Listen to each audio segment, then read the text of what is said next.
Plaisir des yeux et du palais en images et en pratique avec une nouvelle recette métisse. Des acras de morue avec une sauce créole. Excellent. Effectivement, les acras de morue font partie de l'assiette créole traditionnelle. De quoi avons-nous besoin? On a besoin de lait, de la farine, des œufs et du beurre. Très bien.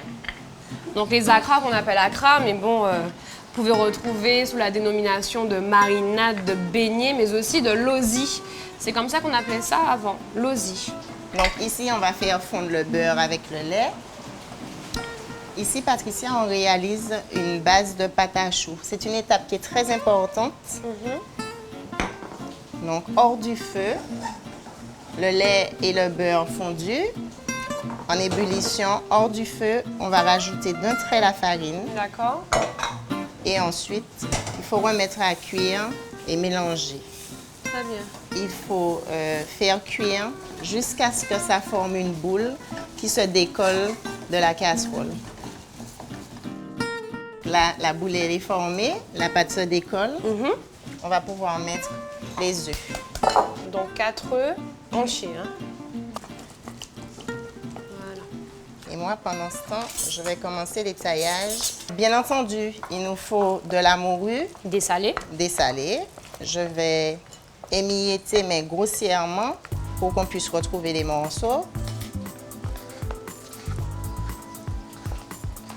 Donc comme dit, les acras font partie de l'assiette créole, mais aussi, ils ont même un festival qui leur est dédié à Fort-de-France, le Festival des acras, Fort-de-France, capitale de la Martinique. Et le vendredi saint, en principe, on fait des acras à tout, quoi. Acras légumes, acras choux, morue, crevettes.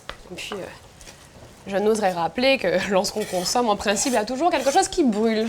Un petit décollage. À consommer avec beaucoup de modération. Donc, la morue, on va mettre un peu de jus de citron.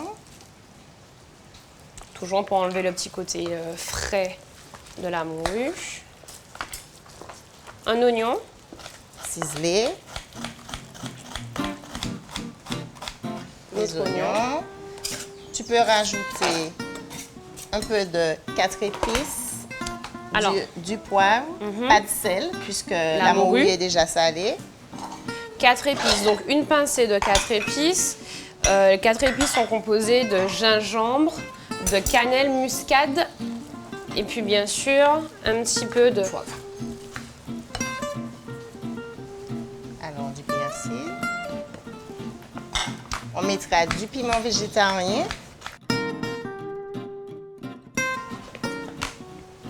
Qu'est-ce qu'on n'a pas mis? Alors, les oignons pays, qu'on appelle cive. Cive. Donc là, tu peux m'aider. Est-ce que tu arrives à les faire finement? Je te sens bien concentrée pour terminer avant moi. Désolée. Une méthode qui ne peut rivaliser avec la méthode du chef. Bon, ben là, je pense qu'on a tout mis. Attendez-moi, attendez-moi. Ça ira, ça ira. Mais je crois que notre pâte à gras est prête. C'est vrai qu'elle est bien ferme, onctueuse. Donc, justement, la pâte à choux, elle paraît bien onctueuse et bien dure. Et ce qu'il faut savoir, c'est au moment de la friture, elle va gonfler, elle va se vider, s'aérer. Donc là, on n'est pas obligé de rajouter dans cette pâte-là ni de bicarbonate, ni de levure. Voilà. Donc en fait, ça fait comme un chou à la crème, sauf qu'à l'intérieur, on aura la morue et les épices. Donc l'huile est sur le feu, on attend qu'elle soit bien chaude, pas trop. Pas trop, 170 degrés, parce que si elle est trop chaude, les acras ne vont pas cuire à l'intérieur. D'accord. Et si elle n'est pas assez chaude, ils vont s'imbiber d'huile et pour la ligne. D'accord, donc 170 degrés. Hein. Je vais rajouter, petite astuce, de la farine de manioc. De la farine de manioc. Donc on rappelle que le manioc, c'est un tubércule, une racine qu'on utilise énormément dans la cuisine.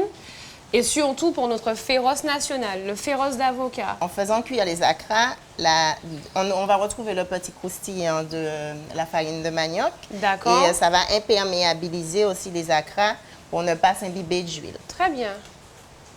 Donc voilà, ici, je vais me rapprocher pour pouvoir réaliser des petites quenelles.